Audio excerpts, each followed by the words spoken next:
నేను ఏ రోజు కూడా పార్టీ తల వంచుకునే పని చేయనన్నా. ఇలా పార్టీ కోసం పనిచేస్తాం మేమందరం కూడా. ప్రతి భారతీయ జనతా పార్టీ కార్యకర్త జై శ్రీరామ్, భారత్ మాతాకి జై అని నేను భారతీయ జనతా పార్టీ కార్యకర్తని చెప్పి తలెత్తుకొని సగర్వంగా తలెత్తుకునే విధంగా పనిచేస్తుంది తప్ప పార్టీకి తల వంచే పని చేయనన్నా.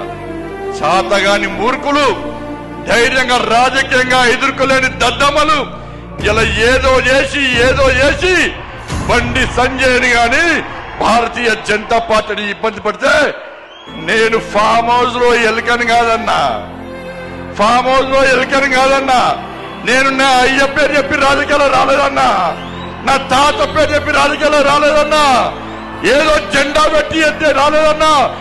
నేను కాశాపు జెండాను, కమలపు జెండాను భుజం మీద మోసుకొని సామాన్య కార్యకర్తగా నా రాజకీయం ప్రారంభించి ఒక రాష్ట్రీయ స్వయం సేవక, ఒక ఏబీవీపీ కార్యకర్తగా, ఒక యువమోర్చా కార్యకర్తగా, ఒక నరేంద్ర మోడీ శిష్యునిగా భారతీయ జనతా పార్టీ కార్యకర్తగా పనిచేస్తున్నప్ప సగర్వంగా భారతీయ జనతా పార్టీ కార్యకర్తని తలెత్తుకొని తిరిగి పనిచేస్తున్నప్ప తల వంచే పని చేయన్నా.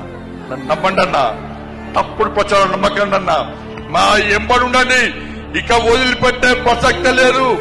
ఈ రోజు నుంచే మోడీ గారు ఈ రోజు వచ్చిపోయిన తర్వాత ఈ రోజు నుంచే తెలంగాణ రాష్ట్రంలో ధర్మం, తెలంగాణ అభివృద్ధి, ధర్మం ఆధారితంగా తెలంగాణ రాష్ట్రాన్ని అభివృద్ధి చేయాలంటే జై శ్రీరామ్, జై తెలంగాణ, జై శ్రీరామ్, జై శ్రీరామ్. ధన్యవాదాలు. జై శ్రీరామ్, జై తెలంగాణ.